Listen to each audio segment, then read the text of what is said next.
जय हिंद। तो हमने R S I N M S C D पे तो हम बात कर ली, ठीक है।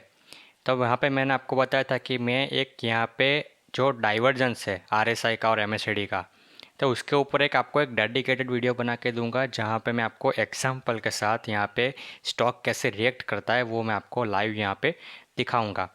तो आज हम इसी के ऊपर बात करने वाले हैं। तो अगर आपने ये जो आर एस आई और एम एस सी डी का वीडियो है, अगर आपको ये नहीं पता है तो आप पहले जाके ये देख लीजिए और उसके बाद यहाँ पे आप ये वाला वीडियो देखिए, तो आपको यहाँ पे अच्छे से यहाँ पे समझ आएगा। तो ये डाइवर्जेंस आपको क्या हेल्प करेगा? डाइवर्जेंस से आप यहाँ पे एंटर एग्जिट यहाँ पे डिसाइड कर सकते हो, आप यहाँ पे फेक आउट से बच सकते हो, और बहुत कुछ है जो आप एक यहाँ पर डाइवर्जेंस से आपको यहाँ पे बेनिफिट हो सकते हैं। तो आज आज हम इसी के बारे में यहाँ पे इन डेप्थ यहाँ पे बात करने वाले हैं। तो इससे पहले अगर आपने चैनल को सब्सक्राइब नहीं किया है तो प्लीज़ चैनल को जाकर सब्सक्राइब कर दीजिए, ताकि ऐसे ही वीडियोज़ आपको यहाँ पे देखने को मिलने वाले हैं, ठीक है। तो सबसे पहले देख लेते हैं हम कि डाइवर्जेंस यहाँ पे क्या होता है। तो यहाँ पे मेरे पास एक इमेज है यहाँ पे। तो यहाँ पे आपको यहाँ पे दिख रहा होगा थोड़ा सा, यहाँ पे देखोगे आप, यहाँ पे रिवर्सल डाइवर्जेंस है, हिडन डाइवर्जेंस है। तो यहाँ पे ऐसे बहुत सारी चीज़ें होती है। तो यहाँ पे डाइवर्जेंस हमको देखने को मिलता है। तो यहाँ पे बहुत सारे उसके कैटेगराइज किया है कि क्लास ए का divergence, class B divergence, class C divergence, तो ऐसे उसने यहाँ पे किया हुआ है, ठीक है। तो अब हम देखते हैं कि एक्चुअली में डाइवर्जेंस क्या होता है। तो डाइवर्जेंस का मतलब है कि आपका स्टॉक किसकी एक डायरेक्शन में जा रहा है, लेकिन जो स्टॉक में जो बिहेवियर है वो कुछ और दिखा रहा है, ठीक है। यानी कि आपका स्टॉक एकदम ऊपर ऊपर भाग रहा है, लेकिन स्टॉक में जो स्ट्रेंथ है वो धीमे धीमे ख़त्म हो रही है या कुछ। तो ऐसी अगर हमको इंडिकेशन मिलती है तब हमको पता लगती है कि हाँ, अब ये स्टॉक अब यहाँ पे ख़त्म होने वाला है, यहाँ से अब यहाँ पे रिवर्स होने वाला है। तो ये सारी जो चीज़ें हैं वो हमको पता लगती है किससे? डाइवर्जेंस से, ठीक है। तो यहाँ पे हमारे पास एग्जाम्पल में क्या है, यहाँ पे क्लास से डाइवर्जेंस है। तो पहले हम क्लास से डाइवर्जेंस देखते हैं कि क्लास से डाइवर्जेंस क्या होता है। तो जब आप देख लीजिए बेरिस में, तो जब आपका स्टॉक यहाँ पे ऊपर ऊपर यहाँ पे हाइस लगा रहा है, पर लेकिन आपका जो इंडिकेटर है वो यहाँ पे लो बना रहा है, ठीक है, तब यहाँ पे आपको पता लगता है कि हमारा स्टॉक तो यहाँ पे ज़्यादा उछाल मार रहा है, लेकिन जो एक्चुअली में उसकी स्ट्रेंथ है वो धीरे धीरे अब यहाँ पे कम होती जा रही है।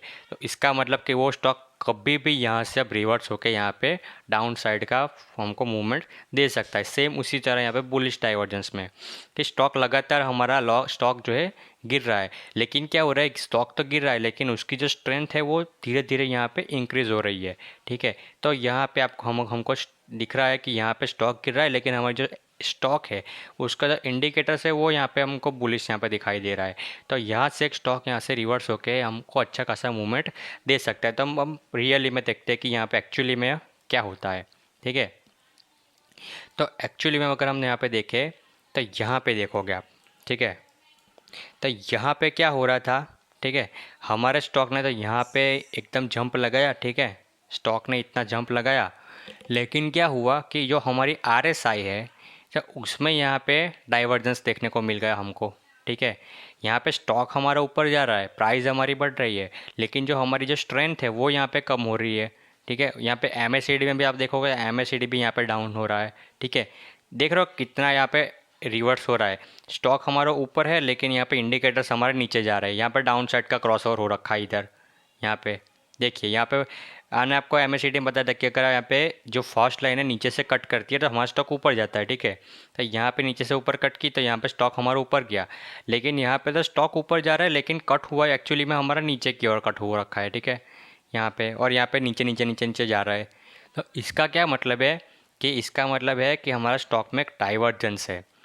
और जब मैंने एक और चीज़ बताई थी आपको यहाँ पे कि जब आपकी जो लाइन है एमएससीडी की, उस जीरो लाइन के नीचे दोनों लाइन एकदम होगी तो वो स्ट्रॉन्ग यहाँ पे ट्रेंड का इशारा करे। अगर जीरो लाइन के ऊपर भी दोनों लाइन है तो भी वो एक स्ट्रॉन्ग यहाँ पे एक रिप्रेजेंट करती है, और यहाँ पे अगर जीरो लाइन के नीचे भी हो तो बेरिश साइड में यहाँ पे स्ट्रॉन्ग यहाँ पे मूव रिप्रेजेंट करती है। तो यहीं पे आपको देखने को मिला कि यहाँ पे जो जीरो लाइन थी उसके नीचे हमारी दो लाइन यहाँ पे आ गई एकदम, यहाँ पे थोड़ा सा दूर दूर होके यहाँ पे, इसकी वजह से हमको यहाँ पर डाउन एकदम शार्प यहाँ पे फॉल देखने को मिल रहा है, ठीक है। जब तक यहाँ पे एकदम जीरो लाइन के आसपास यहाँ पे चिपक चिपक के यहाँ पे लाइन्स थी तो यहाँ पे तो स्टॉक कंसोलिडेशन में था, लेकिन जैसे स्टॉक ने दो लाइन यहाँ पे एकदम स्ट्रॉन्ग स्ट्रेट यहाँ पे जीरो लाइन के नीचे आई, मतलब स्ट्रॉन्ग बेरिश मोमेंटम हमको देखने को मिल गया, ठीक है।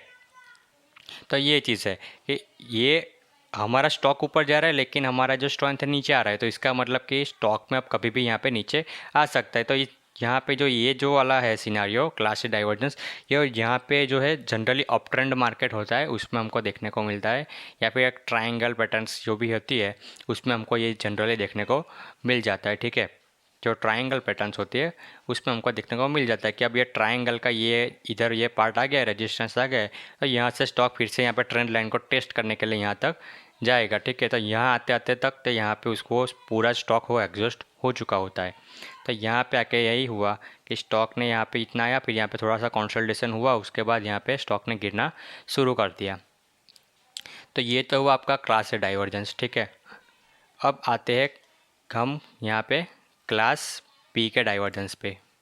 ठीक है, यहाँ पे शायद क्लास पी का डाइवर्जेंस है, हाँ क्लास पी का डाइवर्जेंस। तब देखते हैं क्लास पी का डाइवर्जेंस क्या होता है। तो वो क्या होता है कि जब यह हमारा जो डाइवर्जेंस है, ठीक है, और थोड़ा सा जूम कर लेता हूँ अच्छे सा दिखे, हाँ ठीक है। तो यहाँ पे क्या होता है कि जो हमारा प्राइस है वो एक ही यहाँ पे रेजिस्टेंस यहाँ पे ले रहा है। ठीक है, यहाँ एक रेजिस्टेंस जोन है, वहाँ से प्राइस बार बार आके वहाँ से रिजेक्शन ले रही है।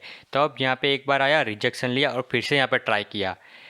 तो यहाँ ये पॉइंट पे अगर हमारी आरएसआई भी उतनी ही सेम रहती तो हमारा चांस था कि वो यहाँ से एक ब्रेक भी यहाँ पे कर सकती है। ठीक है, क्योंकि यहाँ पे एक रेजिस्टेंस सपोर्ट जो भी होता है तो वो ऐसा परमानेंट फिक्स नहीं होता, वो ब्रेक भी होता है और यहाँ पे फिर से रिटर्स भी होता है, तो वो सारी चीज़ होती है। तो यहाँ पे जब दूसरी बार स्टॉक आया तब वो चांस था कि वो स्टॉक ब्रेक कर सकता था उसको, लेकिन क्या हुआ कि हमारे जो स्ट्रेंथ है स्टॉक की वही ख़त्म हो गई। यहाँ पे जो इंडिकेटर है वो तो पे लोअर हाई बनाने लगा, यानी कि स्टॉक यहाँ पे फिर से डाउन की ओर यहाँ पे इशारा कर रहा है। तो यो हमको यहाँ पे बैरिश यहाँ पे जो है डाइवर्जेंस देखने को मिल रहा है। वो ये सिमिलरली यहाँ पे होता है कि जो बुलिश में क्या होता है कि एक सपोर्ट होता है, वहाँ से एक बेयर यहाँ पे डाउन साइड में आया स्टॉक, तो यहाँ से फिर स्टॉक ने सपोर्ट लेके ऊपर गया। तो जो बेयरिश वाले थे उसने फिर से यहाँ पे स्टॉक ये जो सपोर्ट था उसको ब्रेक करके और स्टॉक को गिराने की कोशिश की, लेकिन यहाँ पे आते आते तो उनकी भी स्ट्रेंथ खत्म हो गई। यहाँ पे बुलर्स यहाँ पे कंट्रोल्स में आ गए, तो यहाँ पे जो है उसकी स्ट्रेंथ जो स्टॉक की वो यहाँ पे बढ़ गई। यहाँ पे इंडिकेटर्स दिखा रहे हैं ऊपर की साइड हायर लो बना रहे। ठीक है, तो यहाँ पे हम चांस है कि अब यहाँ पे बायर जो सेलर्स है उनका कंट्रोल यहाँ पे हट चुका है, तब यहाँ से बायर्स यहाँ पे उस स्टॉक को यहाँ पे ज़्यादा पुश कर सकते हो। तो ये है हमारा क्लास बी डाइवर्जेंस। ठीक है, तब वो हम देखते हैं। ठीक है, तो यहाँ पे रेजिस्टेंस वाला एग्जांपल देखते हैं। तो यहाँ पे देखिए रेजिस्टेंस था। ठीक है, यहाँ पे हमारा रेजिस्टेंस, यहाँ हमारा स्टॉक यहाँ पे बार बार आता था, यहाँ पे नीचे आता था, बार बार ऊपर आता था लेकिन नीचे आता था। ठीक है, तो यहाँ पे एक बार यहाँ पे स्टॉक ने ब्रेक करने की यहाँ पे ट्राई की, लेकिन यहाँ पे क्या हो रहा है कि जो हमारा यहाँ से लेकर यहाँ तक अगर हम देखें तो स्टॉक तो यहाँ तक तो सेम जगह पे आ रहा था, लेकिन जो हमारी स्ट्रेंथ वो टाइम टू टाइम यहाँ पे डिक्रीज होती जा रही थी। यहाँ तक स्टॉक तो यहाँ पे इतनी प्राइस मेंटेन कर रहा था, ऊपर ऊपर ही आ रहा था, यहाँ पे बार बार नीचे जा रहा था, बार बार ऊपर आ जाता था, नीचे आ जाता बार बार ऊपर। ठीक है, तो स्टॉक तो उसकी प्राइस मेंटेन कर रहा था लेकिन उसकी स्ट्रेंथ जो है धीरे धीरे यहाँ पे कम होती जा रही थी। ठीक है, यहाँ पे देखिए एमएससीआईडी पे यहाँ पे उसकी स्ट्रेंथ यहाँ पे कम होती जा रही थी।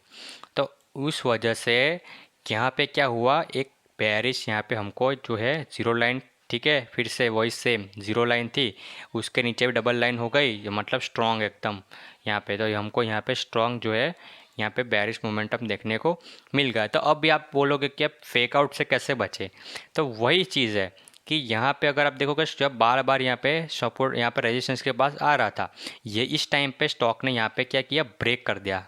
इस टाइम पे स्टॉक ने यहाँ पे ब्रेकआउट दे दिया। लेकिन अगर आप ये वाली लाइन पे, ये वाले पॉइंट पे अगर आप देखो ये, ठीक है, तो यहाँ पे जब प्राइस सेम उसी लेवल पे थी तब उसकी स्ट्रेंथ इतनी थी, और जब ये वाले लेवल पे ब्रेकआउट दिया तब उसकी स्ट्रेंथ इतनी हो चुकी है, इतनी गिर चुकी है। इसका मतलब कि ज़्यादातर चांस है कि ये स्टॉक अब यहाँ से फेक आउट ही देगा, क्योंकि इसमें स्टॉक में ज़्यादा स्ट्रेंथ बची नहीं है। ये थोड़ा सा फेक आउट करके लोगों को ट्रैप करके फिर से स्टॉक यहाँ पे ज़ोरदार गिरने वाला है। तो इस वजह से यहाँ पे भी ऐसा ही हुआ कि यहाँ पे स्टॉक ने थोड़ा बहुत यहाँ पे ब्रेक किया और उसके बाद यहाँ पे स्ट्रॉन्गली फिर से यहाँ पे स्टॉक ने जो है यहाँ पे डाउन साइड की मोमेंटम जो है वो दिखा दी। तो इस तरह से हम जो है ये डाइवर्जेंस की मदद से हम यहाँ पे बहुत सारे फेक आउट से भी हम बच सकते हैं। ठीक है, तो ये तो हो गया हमारा क्लास बी का डाइवर्जेंस। ठीक है, अब हम देखते हैं कि क्लास सी का डाइवर्जेंस क्या होता है। तो क्लास सी में सेम ही होता है कि यहाँ पे जो हमारी प्राइस है वो यहाँ पे हायर हाइस यहाँ पे बना रही है, लेकिन जो हमारा इंडिकेटर है उसकी स्ट्रेंथ नहीं बढ़ रही है। हमारी प्राइस बढ़ रही है लेकिन इंडिकेटर वहीं का वहीं रह गया है, ठीक है। तो वो हमको यहाँ पे डाइवर्जेंस हमको देखने को मिल रहा है। तो वो इंडिकेट करता है कि हाँ, अब ये स्टॉक यहाँ या तो डाउन साइड जा सकता है या तो फिर कंसोलिडेशन जोन में जा सकता है, क्योंकि उसकी स्ट्रेंथ उतनी उतनी रह रही है, उसकी स्ट्रेंथ में ना ऊपर उतार चढ़ाव कुछ नहीं हो रहा है, ठीक है। सेम बुलिश में भी हो रहा है कि यहाँ पे आपका जो स्टॉक है वो यहाँ पे जो है डाउन साइड जा रहा है, लेकिन उसकी जो स्ट्रेंथ है वो यहाँ पे उतनी की उतनी यहाँ पे रह रही है। तो यहाँ से भी हमको ऊपर की ओर यहाँ पे चांस यहाँ पे देखने को मिल रहा है। यहाँ पे क्या होना चाहिए था कि स्टॉक बार बार नीचे आ रहा है तो उसकी जो स्ट्रेंथ यहाँ पे जो MACD है वो भी यहाँ पे डाउन जाना चाहिए था, लेकिन वो डाउन जाने की जगह यहाँ पे ऊपर ही यहाँ पे इतना रुक गया। तो इसकी वजह ये हमको दिखाता है कि अब यहाँ से हम यहाँ पे स्टॉक जो है यहाँ पे रिवर्स यहाँ पे हो सकता है, या तो फिर थोड़ा सा कंसोलिडेशन यहाँ पे हो सकता है। तो उसका भी हम एक लाइव देख लेते हैं कि कैसा दिखता है ये वो क्लासिक का डाइवर्जेंस।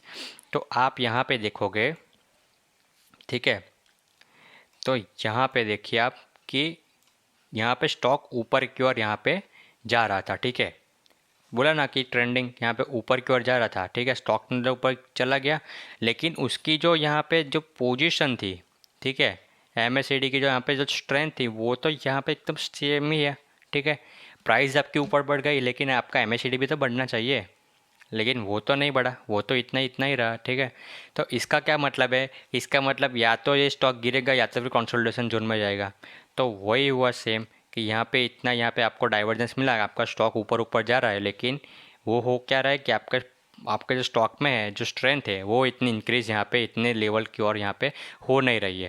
तो इसकी वजह से यहाँ पे फिर से यहाँ पे सेलर्स ने कंट्रोल ले लिया, यहाँ पे स्टॉक जो है गिर गया और यहाँ पे आके फिर से यहाँ पे स्टॉक ने जो है कंसोलिडेशन इतना लंबे पीरियड तक यहाँ पे दे दिया। यहाँ पे देखोगे 13 अप्रैल से लेके यहाँ पे 25 मई तक यहाँ पे इतना लंबा यहाँ पे कंसोलिडेशन जो है वो चला था। तो ये हमको इंडिकेशन यहाँ पे हमको मिल जाते। तो ऐसी चीज़ जब होती है तब हमको यहाँ पे पता लग जाता है कि हाँ, अब यहाँ पे जो है बेरिश का जो है वो ज़्यादातर यहाँ पे पार्ट है। तो इस टाइम पे आपको यहाँ पे बुलिश साइड की कोई भी एंट्री नहीं लेनी चाहिए जब तक आपको यहाँ पे कोई सिग्नल यहाँ पे नहीं मिलती है, तो ठीक है। तो ये आपको कितनी सारी यहाँ पे चीज़ें आपको बता देता है कि यहाँ अभी आप ये स्टॉक को आपको अवॉइड करना चाहिए। यहाँ पे आपको यहाँ पे स्ट्रेट या डाइवर्जेंस दिखने को मिल रहा है बेरिश का, तो आपको ये स्टॉक को है अभी थोड़ा टाइम के लिए आपको यहाँ पे अवॉइड करना चाहिए जब तक यहाँ पे कोई एक अच्छा खासा ट्रेड हमको नहीं मिल जाता, तब तक यहाँ पे हमको यहाँ पे जो है वो ट्रेड से यहाँ पे बच के रहना चाहिए, ठीक है। तो ऐसी चीज़ों से यहाँ पे आप एक अच्छे अच्छे स्टॉक जो भी एक अच्छे ट्रेड में जाने वाले, जो एक अच्छा मूवमेंट देने वाले हैं, सिर्फ उसी में आपको यहाँ पे ट्रेड यहाँ पे करके यहाँ पे अच्छा खासा यहाँ पे रिटर्न जनरेट कर सकते हो। जैसे भी यहाँ पे एक बहुत सारे फेक आउट्स वाले स्टॉक होते हैं या फिर ऐसी जो भी चीज़ें होती है, तो ये सारी चीज़ों से आप यहाँ पर डाइवर्जेंस की वजह से आप जो है बच सकते हो, ठीक है। तो इसीलिए ये जो कॉन्सेप्ट है वो इतना ज़्यादा यहाँ पर इम्पोर्टेंट होता है, ठीक है।